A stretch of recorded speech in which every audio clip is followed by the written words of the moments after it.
Je lis du livre de Matthieu chapitre 27, au verset 3, ce qui suit.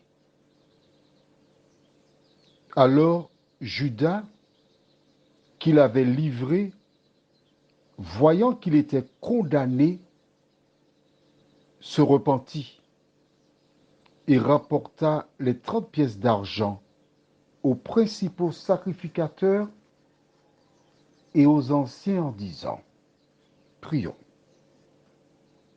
Notre Seigneur et notre Dieu, nous voici devant toi en ce matin pour te louer, te bénir, comprendre ta parole et l'appliquer dans nos vies. Merci Seigneur pour toutes ces vérités que tu nous donnes. Merci pour tes bienfaits. Merci pour ta fidélité.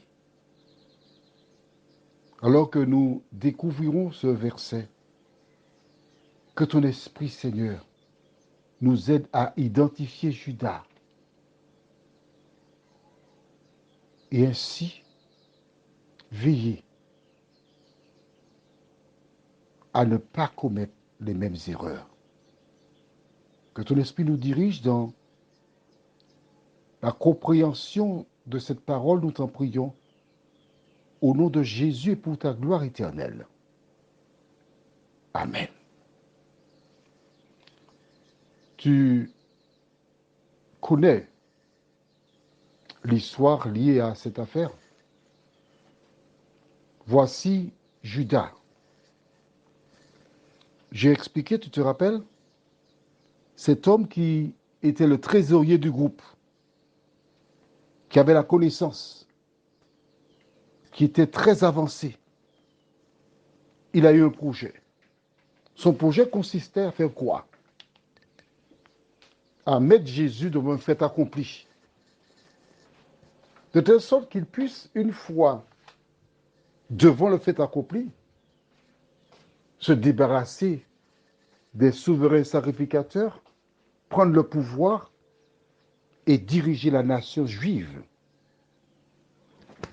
La Bible ne nous dit pas où était Judas. Nous avons vu l'histoire de Pierre, mais pas celle de Judas. Mais comme Pierre, il devait être quelque part en train de suivre les événements. Et quand il vit que Jésus ne faisait absolument rien, il ne cherchait pas à se débarrasser de ces gens-là. Il se posait des questions. Qu'est-ce qui va là? Mais avant de continuer l'histoire de ce Judas, je voulais te parler de notre Judas. Nous allons lire le livre de Genèse, chapitre 37. Et je vais lire pour toi à partir du verset 23. C'est celle des frères de Joseph.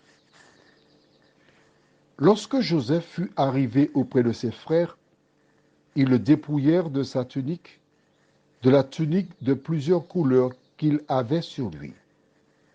Ils le prirent et le jetèrent dans la citerne. Cette citerne était vide. Il n'y avait point d'eau. Ils s'assirent ensuite pour manger. Ayant levé les yeux, ils virent une caravane d'Ismaélites venant de Galahad.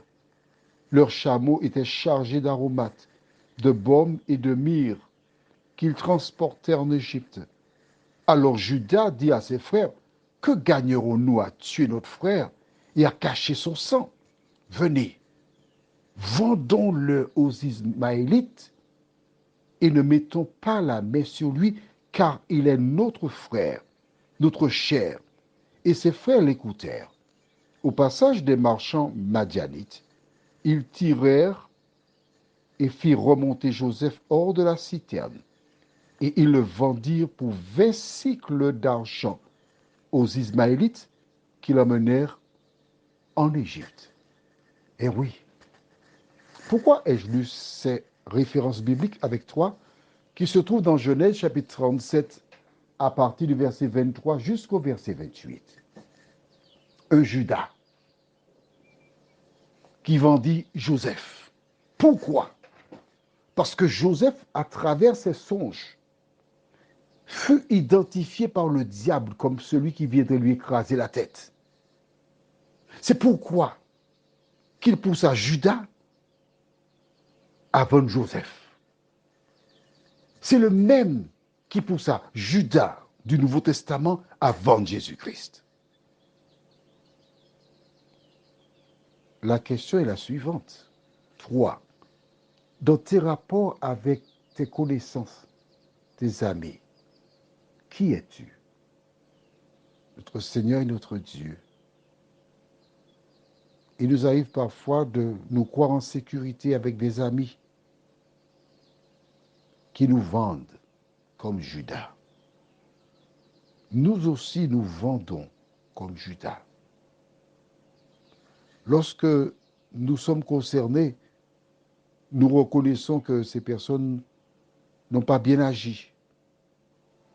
Mais quand il s'agit des autres, nous avons de bonnes raisons pour nous livrer à la calomnie, à la médisance, à la méchanceté. Seigneur, à la lumière de ta parole, donne-nous de ne pas agir comme cela au nom de Jésus pour ta gloire éternelle. Amen. Je te souhaite une bonne journée sous le regard de Dieu.